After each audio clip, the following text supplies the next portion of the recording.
के जाना। तुम्हें अपना ख्याल रखना। तुम भी।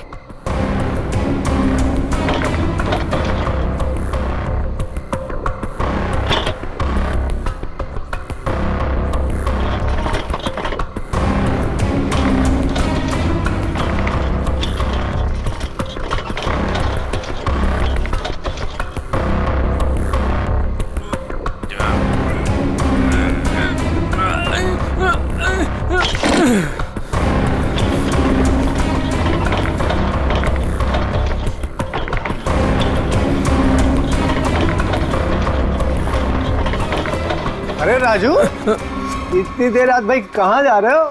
वो भी बोरिया बिस्तर बांधकर मीता भाभी ने कहीं घर से तो नहीं निकाल दिया? नहीं, ये उसी का सामान है। वो अपने ससुराल जा रहा हूँ। लो कर लो बात है। शादी के पहले लड़की दहेज देती है और शादी के बाद पति। बुरा मत मान, मजाक कर रहा था यार। वैसे बीवी को खुश रखना आज के डेट में बहुत जरूरी है। इससे पूछ, आज इसका हैप्पी बर्थडे है। अभी हम लोग डिनर करके वापस आ रहे हैं, वो भी महंगे वाले रेस्टोरेंट में। चलना यार, देर हो रही है। राजू, अब ये तुझे नहीं पकाएगा। चलते हैं। चलो के बाय। चलो।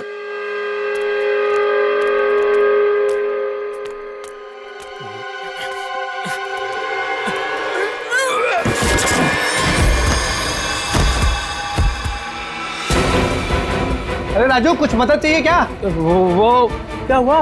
हाँ?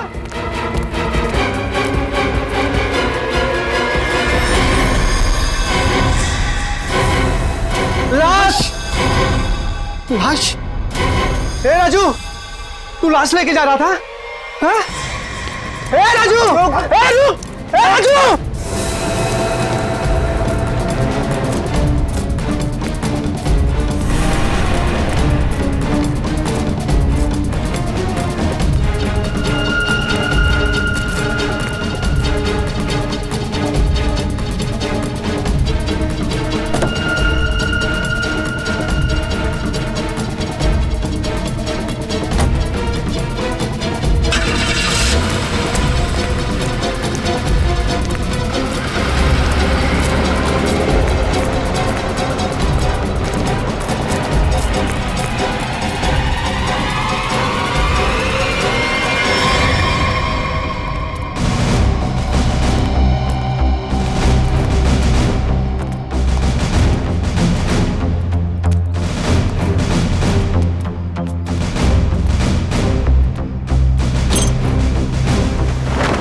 माय गॉड,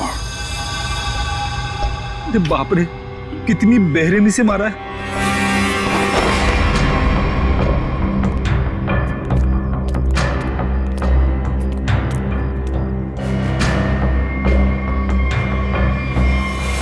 माय गॉड,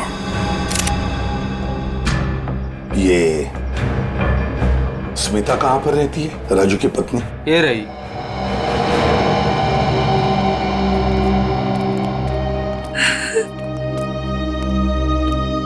तुम स्मिता हो, राजू की पत्नी?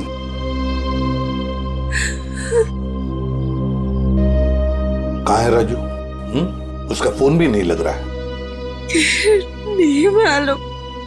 देखो स्मिता, नहीं मालूम बोल के काम नहीं चलेगा। एक लड़की का खून हुआ है, समझे? बताओ कहाँ है राजू? मेरा यकीन कीजिए सर, मुझे नहीं मालूम। मैं अपने बच्चों की कसम खाती हूँ। कहाँ है बच्चे? हाँ, कहीं दिख तो नहीं रहे। मैं नहीं चाहती थी कि मेरे बच्चे ये सब कुछ देखें और उनके दिमाग पे असर हो, इसलिए बहन के घर भेज दिया। सच कह रही हो?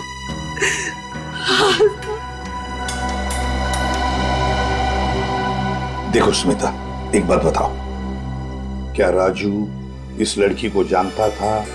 क्या उसका इस लड़की के साथ कोई झगड़ा था, कोई दुश्मनी? तुम जानती हो इसके बारे में कुछ? मेरा यकीन कीजिए सर, राजू ने नहीं मारा है इसको। कैसे यकीन करे? हाँ? तुम्हारा पति राजू रात को चोरी छुप के एक कटे हुए लाश के टुकड़े बैग में भरकर वहां से भाग जाता है, हाँ? और तुम कहती हो कि यकीन करो? वो गया था सर चोरी छुपे, क्योंकि हम लोग बहुत डर गए थे सर। डरता वही है जिसने जुर्म किया है, समझी? अगर तुमने जुर्म नहीं किया है तो फिर ये लाश और ये बैग यहाँ पर कैसे? बताओ। कल दोपहर में जब वो घर आया तब वो बहुत खुश था।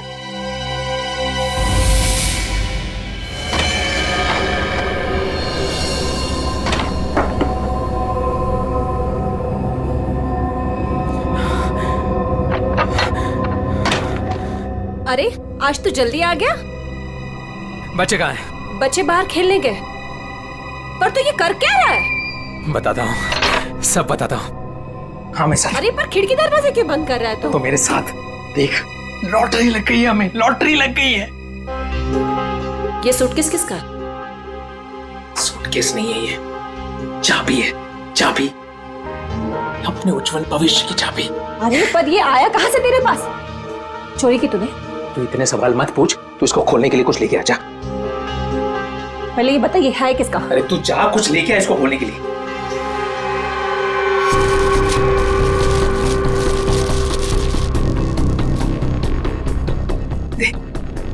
पर ये है किसका? अरे मिला मुझे कहीं पे। तेरे लिए इतना ही जानना काफी अभी के लिए, ज्यादा जानने की जरूरत नहीं है। 100 सवाल पूछती रहती है। देना वो।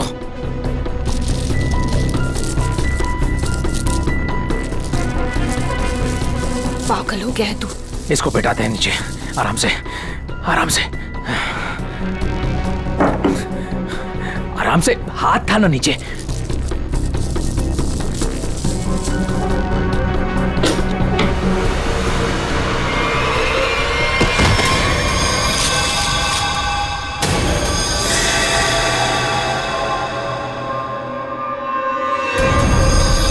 राजू, ये क्या है? लाश? ये कहाँ से आई? अरे पर ये है कौन? अब मुझे भी क्या पता ना ये कहाँ से आया और क्या है। हे भगवान, अब क्या करेंगे इसका? पूछने दे, पूछने दे। ये तेरी उज्जवल भविष्य की चाबी। अरे वैसी मुसीबत कम थी जो तूने और बढ़ा दिया। अरे बकवास बंद कर। जब देखो तो बड़। सोचने दे। भगवान, ये आदमी बैग नदी में बहाने ले जा रहे थे कि अचानक बैग खुल गया, राजू यहाँ से भाग गया और हम लोग यहाँ पहुंच गए। देखो स्मिता, सच बताओ, ये बैग राजू का नहीं है, हाँ? अगर राजू का नहीं है तो फिर किसका? मैंने पूछा था सर, और उसने मुझे बताया कि एक औरत बैठी थी इस सूटकेस को लेके टैक्सी में, उसी को छूट गया है। सर, ये कहानी बना रही है। हाँ सर, लगता तो ऐसा ही है। तुम सचमुच में इस लड़की को नहीं जानती? और राजू भी नहीं जानता था? नहीं सर। कैसे मान ले कि तुम सच बोल रही हो? कोई भी माँ अपने बच्चों की झूठी कसम क्यों खाएगी मैडम? ठीक है, बार बार बच्चों की कसम खाने की कोई जरूरत नहीं है। ये स्मिता सच बोल रही है। सीधी बात है, अगर राजू जानता था कि सूटकेस के अंदर क्या है तो वो उस वक्त ये सूटकेस घर पे लेकर ही नहीं आता। घर में बच्चे भी तो थे। एक काम करो, कल सुबह से रात तक पता लगाओ राजू का फोन कहां पर था। सर, और सर राजू का टैक्सी का नंबर सभी चेकनाकों पे भेज दिया। जल्द से जल्द हाथ लग जाएगा सर। Very good. सर देखकर लगता है कि इस लड़की की उम्र 20 से 25 साल के बीच की है। अरे का और कोई सुराग वगैरह मिला है? कोई ज्वेलरी, कोई टैटू वगैरह? नहीं सर। सर, मैंने सूटकेस को अच्छी तरह से चेक कर लिया। सूटकेस पे ना ही कोई लेबल है, ना ही किसी आदमी का नाम लिखा है और ना ही कोई आईडी। ये सूटकेस किसका है, ये लाश किसकी है और खूनी कौन है, ये तो तभी पता चल जाएगा जब ये पता चल जाएगा कि ये सूटकेस राजू को मिला कहां से। ये देखिए सर, कल सुबह राजू का मोबाइल 10:30 बजे बांगुर नगर पे दिखा रहा था, उसके घर के पास। और उसके बाद 12 से 12:15 के बीच सिद्धार्थ नगर, फिर नितिन पार्क 1 से 1:15 के बीच में, और बस उसके बाद वापस बांगुर नगर अपने घर के पास। इतना वक्त तो लगा ही होगा उस सूटकेस को इतने सारी जगहों से होकर फिर बांगुर नगर पहुंचने के लिए। हाँ सर, बीवी के बयान से पूरी तरह से मेल खा रहे राजू के मोबाइल रिकॉर्ड्स। पर सर ये कैसे पता चलेगा कि टैक्सी में वो सूटकेस आया कहाँ से?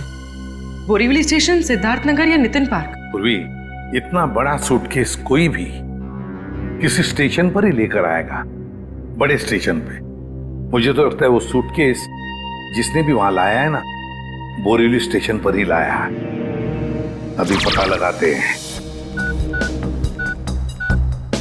अदया, काम करो, बोरीवली स्टेशन के बाहर का सीसीटीवी फुटेज चेक करो। कल सुबह के 10, 10:30 बजे से लेकर दोपहर तक देखो कोई आया था क्या वो लाल कलर का सूटकेस लेकर राजू को देने के लिए। सर 10 से 12 के बीच का फुटेज कहाँ है सर? हाँ, जरा जल्दी।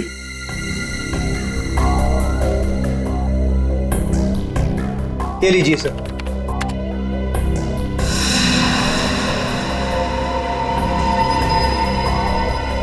ये तो वही सूटकेस है, लाल वाली।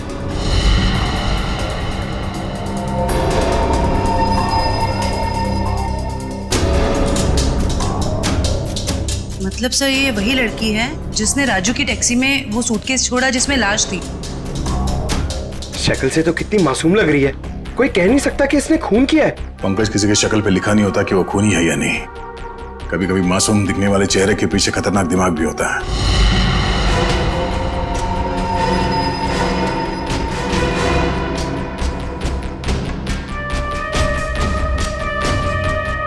तो ये लड़की बोरीवली स्टेशन में बैठी थी और यहाँ से राजू की टैक्सी निकली शायद सिद्धार्थ नगर, क्योंकि अगली बार उसका फोन ट्रैक हुआ था सिद्धार्थ नगर में। सर शायद ये लड़की सिद्धार्थ नगर में रहती है। हो सकता है। सिद्धार्थ नगर चल के पता करते हैं किसी ने इस लड़की को वहां पे देखा है क्या। जरा इस लड़की के चेहरे पे जूम करो। बस बस, प्रिंट आउट निकालो उसका।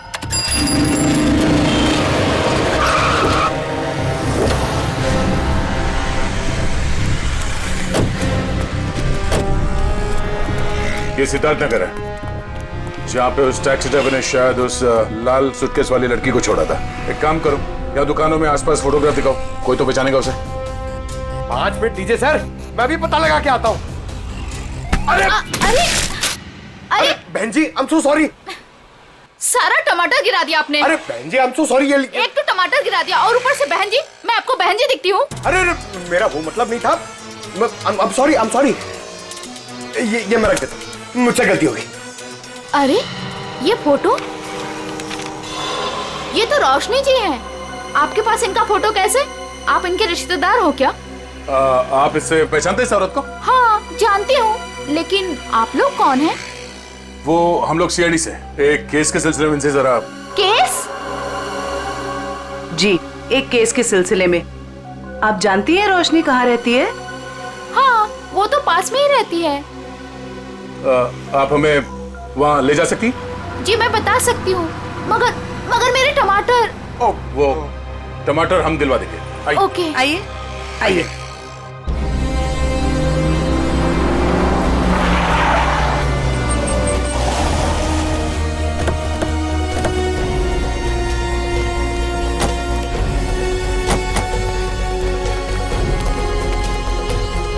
आइए सर, ये वाला घर है, यहाँ रहती है रोशनी जी।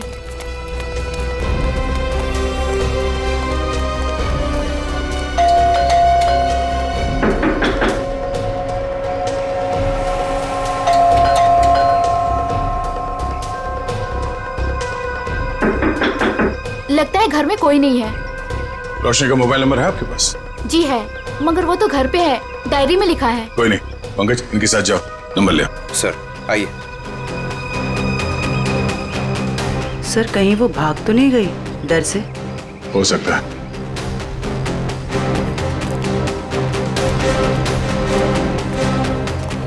अरे लता जी, आप यहाँ रोशनी से मिलने आई है क्या? नहीं, मैं मिलने नहीं आई हूँ, ये सीआईडी वाले रोशनी जी से मिलने आए हैं। सीआईडी क्यों? कुछ गड़बड़ हुई है क्या? नहीं, कोई गड़बड़ नहीं है, रूटीन इंक्वायरी है। वैसे आपकी तारीफ? मैं ऋषि, रोशनी का पड़ोसी। अच्छा, आपने रोशनी को घर से बाहर जाते हुए देखा? हाँ, कुछ 1 घंटा पहले। काफी परेशान लग रही थी वो। परेशान थी? हाँ, कुछ बड़बड़ा रही थी वो। पुलिस स्टेशन कुछ कह रही थी। रोशनी पुलिस स्टेशन गई है? वो तो मालूम नहीं, मैंने उससे पूछा भी कि क्या हुआ है। बोली कि अभी थोड़ा जल्दी में हूँ, आके बताती हूँ। अच्छा, ये रोशनी यहाँ अकेली रहती है? नहीं नहीं, अपने पति आलोक के साथ में रहती है, लेकिन फिलहाल वो भी नहीं है। अब क्या करें सर? अरे ऐसे कैसे दरवाजा खोल दिया आपने? आप चुपचाप हमें अपना काम करने दीजिए। अरे कौन है आप लोग, और ऐसे कैसे मेरे घर पर घुस सकते हैं? ये सीआईडी वाले हैं। अरे सीआईडी है तो क्या हुआ, ऐसे कोई भी मेरे घर पर घुस जाएगा क्या? रोशनी, तुम घर पर नहीं थी और हमें पता नहीं था कि तुम कब तक लौटोगी। अरे सूटकेस के बारे में ही तो बताने आए थे आप लोग, राइट? उसके लिए मेरे घर का दरवाजा किस लिए खोल दिया आपने? मतलब तुम मानती हो कि वो सूटकेस तुम्हारा है? जी हाँ, वो लाल सूटकेस मेरा ही है। वो मैं एक टैक्सी में भूल गई थी और टैक्सी यूनियन वाले उसको ढूंढ भी रहे हैं, और उन्होंने मुझे कहा कि पुलिस स्टेशन जाकर आप जब तक रिपोर्ट नहीं लिखवाएंगी तब तक वो मेरी कोई मदद नहीं कर पाएंगे। आप एक घुमे हुए बैग की रिपोर्ट लिखाने पुलिस स्टेशन गई थी? जी। अब आपको मालूम है कि उस सूटकेस में क्या था? हा? उस सूटकेस में मेरे पति के कपड़े थे, और क्या? उस सूटकेस में एक लाश थी। लाश? एक लड़की की कटी हुई लाश। ये नहीं हो सकता है, आपको जरूर कोई गलतफहमी हुई है। मैडम, गलतफहमी हमें नहीं आपको हुई है। उस सूटकेस में कपड़े नहीं, एक लाश थी। वो कल सुबह ही तो सूरत से लौटे हैं मुंबई, और उन्होंने मुझे वो कपड़ों का बैग दिया और बोला घर ले जाओ। झूठ। रेलवे स्टेशन की सीसीटीवी फुटेज देखी हमने। बोरीवली स्टेशन से वो बैग तुम लेके आई थी, तुम्हारा पति नहीं। हाँ, क्योंकि मेरे पति को डायरेक्ट निकलना था मीटिंग के लिए, तो उन्होंने मुझे वो सूटकेस दिया था ताकि मैं अपने साथ ले आऊं। पति से वो सूटकेस लेने के बाद वो सूटकेस आप टैक्सी में कैसे भूल गई? सर एक्चुअली वो क्या था ना, टैक्सी वाले के पास छुट्टे पैसे नहीं थे, तो मैं घर के अंदर गई छुट्टे पैसे लेने, बल्कि मैंने उसको छुट्टे पैसे दे भी दिए, लेकिन मैं अपना लाल सूटकेस उसी गाड़ी में भूल गई। अच्छा, और आपके पति, उनका क्या रिएक्शन था जब उन्हें पता चला कि सूटकेस गायब है? सर जब से वो मीटिंग में गए हैं उनसे कोई भी कांटेक्ट नहीं हो पा रहा है। कल से आपके पति गायब है? जी।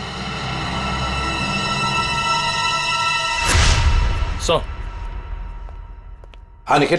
सर आलोक के बारे में कुछ पता नहीं चल पा रहा है और उसका फोन भी बंद आ रहा है। ओह, आलोक ऐसा नहीं कर सकते।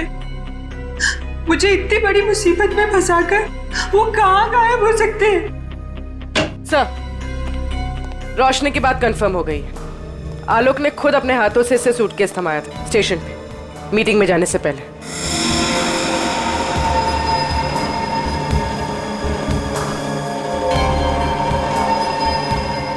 मैं आप लोगों से झूठ क्यों बोलूंगी? आप पे शक करने की वजह हमारी कोई पर्सनल नहीं, लेकिन जब तक खूनी पकड़ा नहीं जाता हम हर किसी से सवाल जवाब करते हैं। आलोक ने सूटकेस तुम्हें मुंबई में लाकर दिया था, सूरत गया था। इसका एक ही मतलब है कि उसने उस लड़की का खून किया सूरत में, और उस लड़की की लाश के टुकड़े उस बैग में भरे, उस सूटकेस में, और मुंबई लेकर आया। नहीं सर, आलोक ऐसा नहीं कर सकता। वो किसी का खून नहीं कर सकता। वो बेकसूर है सर। वो बेकसूर है तो फिर उसका फोन क्यों बंद आ रहा है? कहाँ छुप के बैठा है वो, बताओ, और क्यों? मुझे तो खुद टेंशन हो रही है सर, कहीं वो खुद किसी मुसीबत में तो नहीं है। ये बताओ, वो सूरत क्यों जाया करता था? सर, उनका कपड़ों का व्यापार है और वहाँ पे वो सामान खरीदने और बेचने जाते थे। सूरत में जाके कहाँ ठहरता था वो? रिवर किंग होटल में सर। रिवर किंग होटल, सूरत। बॉस उस लड़की का चेहरा बना लिया, लगभग ऐसा है वो चेहरा। देखो रोशनी, क्या इस लड़की को तुम पहचानती हो? इस लड़की को तुमने कभी देखा है? ये तो ईशा है सर, आलोक के बचपन की दोस्त। ईशा? हाँ सर, ये तो सूरत में रहती है। ईशा, आलोक की बचपन की दोस्त ईशा सूरत में रहती है।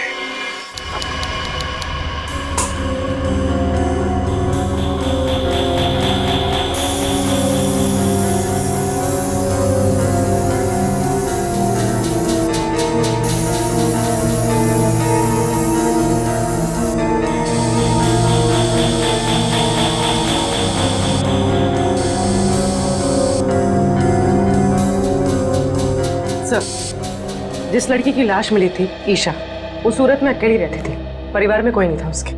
ओह, मतलब किसी को मालूम नहीं कि आखिरी पल कैसे बीते थे उसके, और वो सूटकेस में कैसे पहुंची। हाँ सर, उसके कॉल रिकॉर्ड से भी कुछ खास पता नहीं चला। बस ये मालूम पड़ा है कि उसका फोन आखिरी बार यहीं पर ऑन था।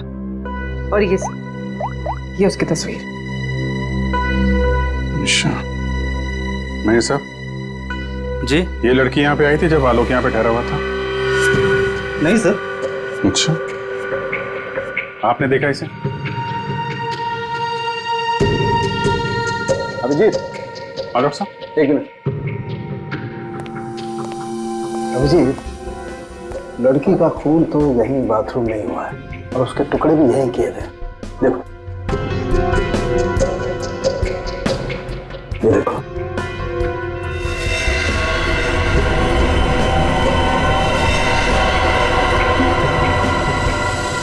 इसके बाद टुकड़ों को सूटकेस में डाल के बाहर फेंक दिया गया। बिल्कुल।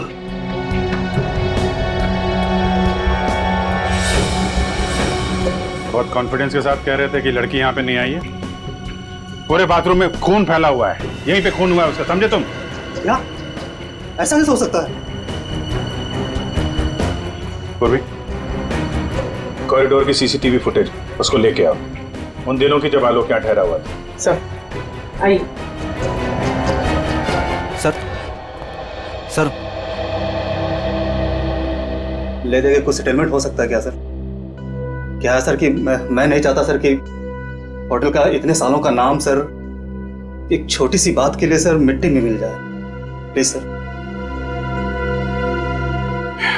देखो मैनेजर साहब, लेते तो हम लोग हैं नहीं, और देते हैं तो आदमी 2-3 महीने पहले बेड से उठ नहीं पाता है।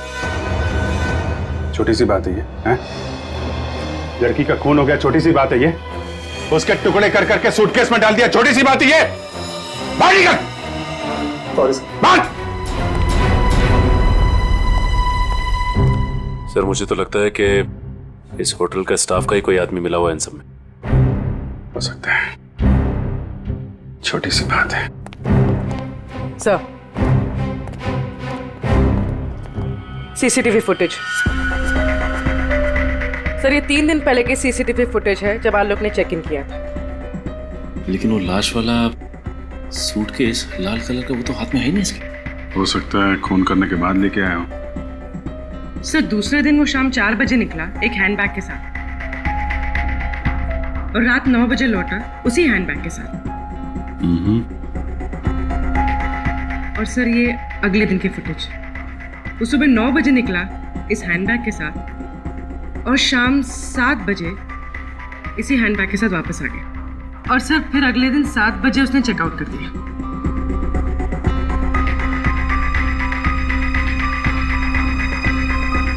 मतलब पूरे स्टे के दौरान ना तो वो लाल सूटकेस उसके कमरे में गया और ना ही ईशा। सिर्फ वही तो सबसे हैरानी की बात है कि ये सब कुछ हुआ कैसे।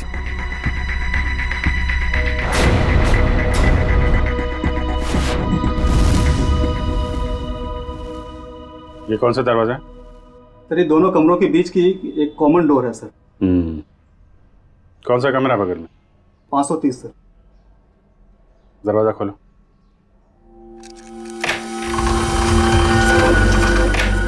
आइए सर।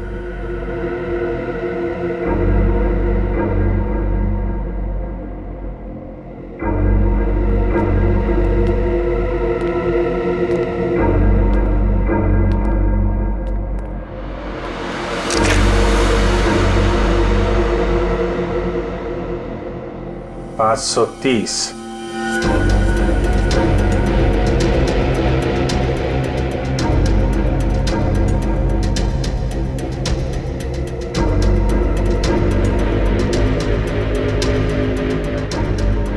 $529। नहीं सर, 529 और 530 अगल बगल का कमरा और बीच में कॉमन दरवाजा। कौन ठहरा था यहाँ पे? ये मैं तो नहीं जानता सर, रिसेप्शन पे पूछना होगा। सचिन, जरा पता करो कौन ठहरा था यहाँ पे। सर। पूर्वी, इस कॉरिडोर की फुटेज फिर से चेक करते हैं, देखते हैं कौन कौन आया इस 530 नंबर में।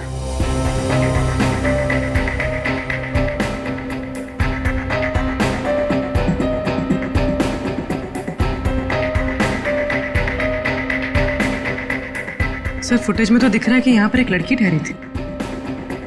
ने अपना चेहरा छुपा रखा है, सूटकेस तो अभी भी नहीं दिख रहा। सर, रहने वाले ने अपना नाम रिसेप्शन पे मिसेस दीपक कुमार लिखवाया था। मिसेस दीपक कुमार? दीपक कुमार तो इसके पति का नाम होगा। अगर लड़की ने अपना असली नाम छुपाने की कोशिश की है। हाँ सर, औरत कुछ गड़बड़ लगती है सर। सर, कहीं ये ईशा तो नहीं? हो सकती है। अभिजीत। हाँ डॉक्टर साहब। भाई, मेरा काम हो गया है तो मैं निकलता हूँ। ओके। कुछ और पता लगा तुम लोगों को? हाँ डॉक्टर साहब, ये तो पता चल गया कि एक लड़की आई थी ये 530 नंबर से आलोक के कमरे में। अभी थोड़ा कंफ्यूजन ये है कि ये लड़की ईशा है या कोई और।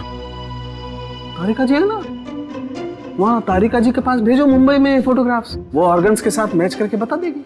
राइट? जी, अच्छा आइडिया है। मैं निकलूं? Thank you. दे दो। हाँ सर। ये तारिका को भेज दो, वो तो बता ही देगी। सर, यहां तक का तो मामला जम गया कि लड़की आलोक के कमरे में कहां से गई, लेकिन वो लाल सूटकेस की पहेली अभी भी पहेली बनी हुई है। सर, हो सकता है ये सूटकेस पहले से इस कमरे में रखा गया और ये मैनेजर हमसे ये बात छुपाने की कोशिश कर रहा हो। सर, सूटकेस हम लोग कमरे में क्यों रखेंगे सर? होटल के कमरे की साफ सफाई हर रोज होती है सर। साफ सफाई?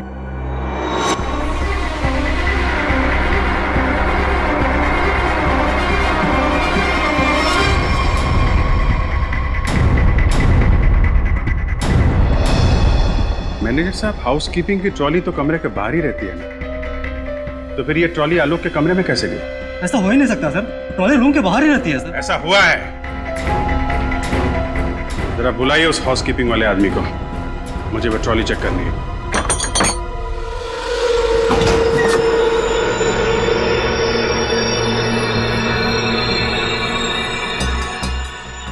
काफी बड़ी ट्रॉली है सर, सूटकेस आराम से फिट हो सकता है सर इसमें। मतलब हमारा अंदाजा सही है, वो लाल सूटकेस इसी में आया। सर वो रहा शंकर।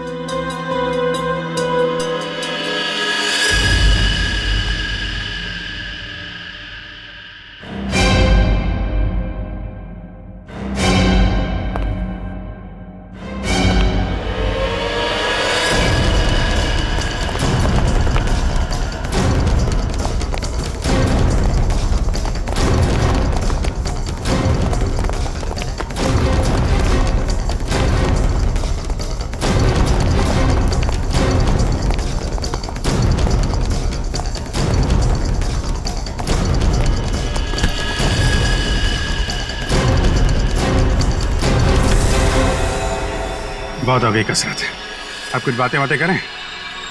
मैंने कुछ नहीं किया सर, मैं सच कह रहा हूँ सर, मैंने कुछ नहीं किया सर। सच तो वो सीसीटीवी कैमरा भी कह रहा है, जिसने तेरी शक्ल साफ साफ देखी है रूम में ट्रॉली ले जाते हुए, कमरा नंबर 529। किसे कहने पे किया? सर उसने मुझे पैसे दिए थे सर, ट्रॉली में छुपाकर कमरे में ले जाने के लिए सर। क्या? ट्रॉली के अंदर आदमी छुपा था? कोई बैग भी था उसके पास? हाँ सर, लाल रंग का एक बड़ा सा सूटकेस था सर।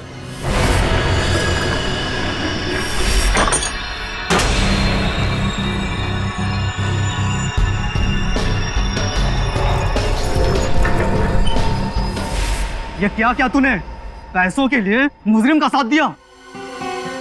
मुझे नहीं पता था कि सर कि वो मुजरिम है। वो बोला कि वो आलोक का दोस्त है और उसके साथ मजाक कर रहा है। उसके 3 घंटे बाद में उसे होटल के बाहर भी लेके गया था सर। तो आलोक के साथ कोई और भी मिला था ईशा के खून में? देखने में कैसा था वो दोस्त? सर उसका चेहरा मैंने ठीक से नहीं देखा सर, दाढ़ी बड़ी हुई थी और काला चश्मा लगा रखा था सर। अगर किसी मेहमान का दोस्त भी हो तो ऐसे किसी के कमरे में कैसे जाने दोगे तुम? गलती हो गई सर। चल वो जगह दिखा, कहाँ छोड़ा था उसे? हाँ सर।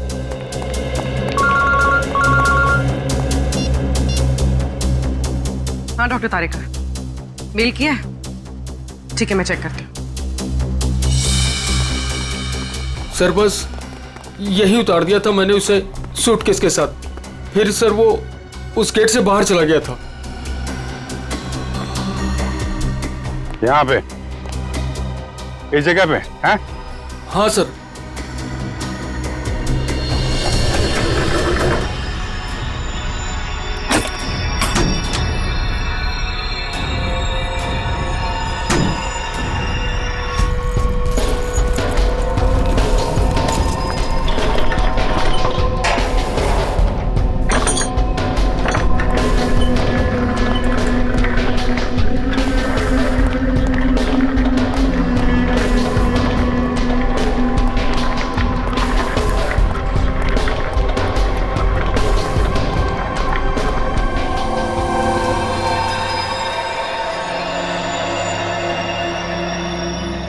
सचिन, निकल, जरा बाहर जाके देखो, कुछ पता चलता है क्या?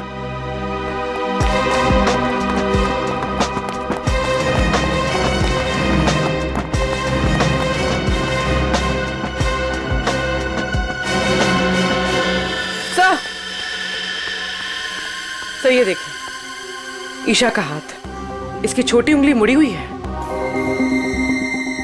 लगता है शायद किसी एक्सीडेंट में ठीक से जुड़ी नहीं उसके बाद। अब सर ये देखिए, मिसेस दीपक कुमार की छोटी उंगली। हैं? ये दोनों तो एक ही हैं। मतलब मिसेस दीपक कुमार ही ईशा है। यहाँ से बाहर तो पूरी गलियां ही गलियां, वो कहीं भी बाहर जा सकता है। हाँ सर, और हमने आसपास पूछताछ भी की है, लेकिन किसी को कुछ याद ही नहीं है कि उन्होंने 2 दिन पहले ऐसे किसी को देखा हो। तगड़ी प्लानिंग की थी। पर सर सीसीटीवी फुटेज के हिसाब से तो ईशा आलोक के कमरे में गई नहीं थी, तो आलोक के बाथरूम में उसका खून कैसे हुआ?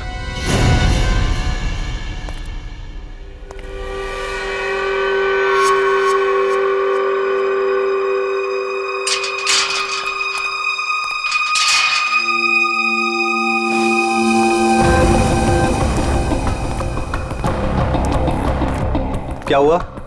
मुझे मुंबई से यहाँ क्यों बुलाया? बुलाता नहीं तो क्या करता? सीआईडी वाले होटल तक पहुंच गए हैं सच से पर्दा उठने में ज्यादा देर नहीं लगेगी। तो मैं क्या करूं? तुम्हें तुम्हारे काम के पैसे मिले हैं ना? मुझे 1 लाख रुपए और चाहिए, वरना मैं सीआईडी वालों को सब सच सच बता दूंगा कि 529 और 530 के बीच का जो दरवाजा था वो खोलने के लिए तुमने मुझे बोला था।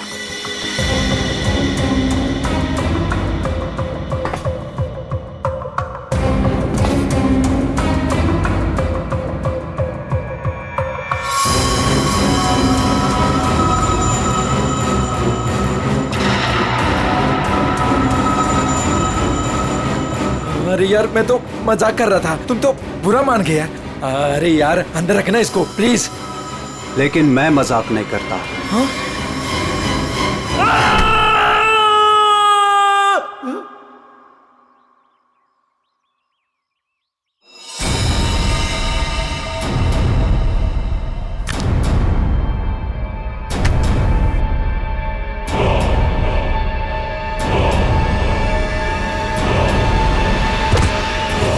मैं ऋषि, रोशनी का पड़ोसी। ओ ऋषि जी, आलोक के पड़ोसी। अच्छा धर्म निभाया पड़ोसी होने का। खून करने में मदद कर दी उसकी, हैं? मैंने कोई मदद नहीं की आलोक की। मैं तो उसे बर्बाद करना चाहता था, इसीलिए तो ये जाल बिछाया मैंने। जाल बिछाया? कैसा जाल? सर, सबसे पहले मैंने ईशा को होटल में बुलाया, ये कहकर कि आलोक मुसीबत में और उसकी मदद चाहता है, और उसको छुप कर आने को कहा। उसके लिए मैंने 530 नंबर कमरा बुक किया मिसेस दीपक कुमार के नाम से। आलोक, आलोक, आलोक,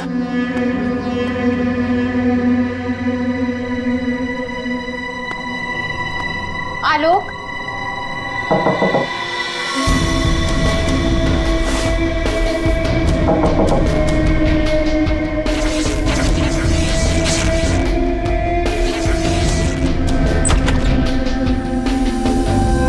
आप कौन? मैं आलोक का दोस्त हूँ, आप आइए ना प्लीज।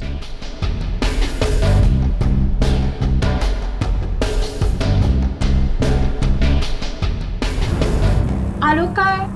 आलोक कुछ काम से बाहर गए, आप कुछ लेंगी? No thanks. क्या मैं वॉशरूम यूज कर सकती हूँ? या प्लीज। Okay, thank you.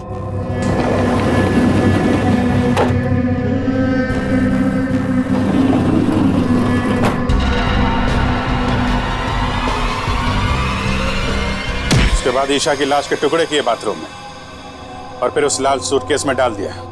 हाँ सर, मैंने हाउसकीपिंग वालों को रिश्वत दी थी, इसलिए सूटकेस आराम से होटल से बाहर पहुंच गया। और फिर वो सूटकेस आलोक को थमा दिया, मुंबई भेज दिया तुमने? जी सर, उसे ये कह दिया कि सूटकेस में कुछ कांच का सामान है।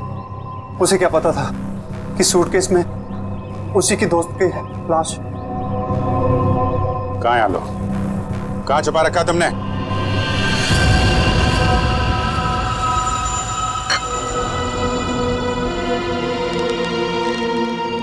देखो, ये सब करके तुम बच नहीं पाओगे। कोई तुम्हारी बात पर यकीन नहीं करेगा कि पहले मैंने ईशा को मारा और फिर खुद की जान ली। मुझे क्यों फंसा इस सब में? मैंने क्या बिगाड़ा आपका? किस्मत खराब थी तेरी कि ये सब तेरी टैक्सी में हुआ। अब सबको यही लगेगा कि आलोक ने पहले तुझे मारा और फिर खुद की जान ले ली।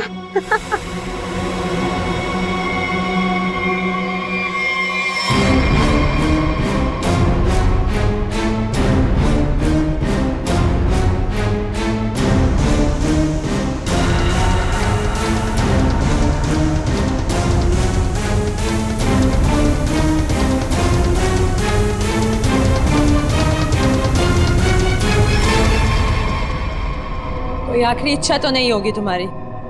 होगी भी तो पूरी कौन करेगा?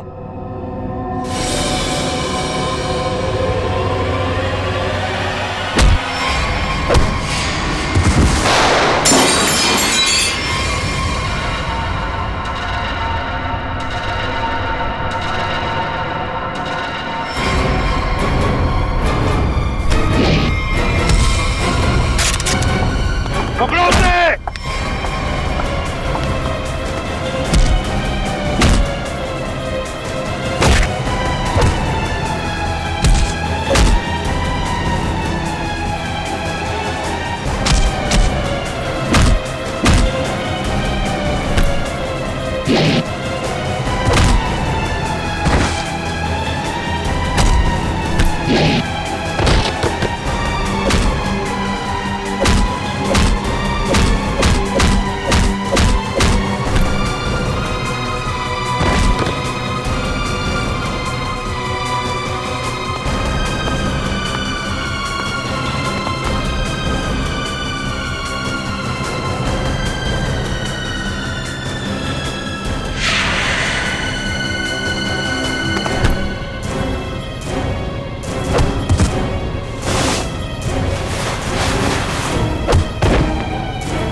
भागने का बहुत शौक है ना तुझे? पहले अपना मेकअप तो करवा ले।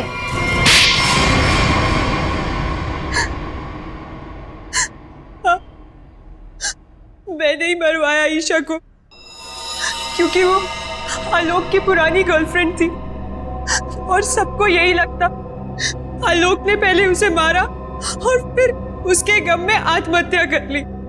पर ऐसा किया क्यों तुमने? आलोक तुमसे प्यार नहीं करता था? पर मैं आलोक से प्यार नहीं करती थी। मैं अपने पड़ोसी ऋषि से प्यार करती थी। तो तुमने सोचा क्यों ना एक तीर से दो निशाना लगाया जाए। ये पति ये भी रास्ते से हट जाएगा और इसका सारा पैसा भी तुम्हें मिल जाएगा। है?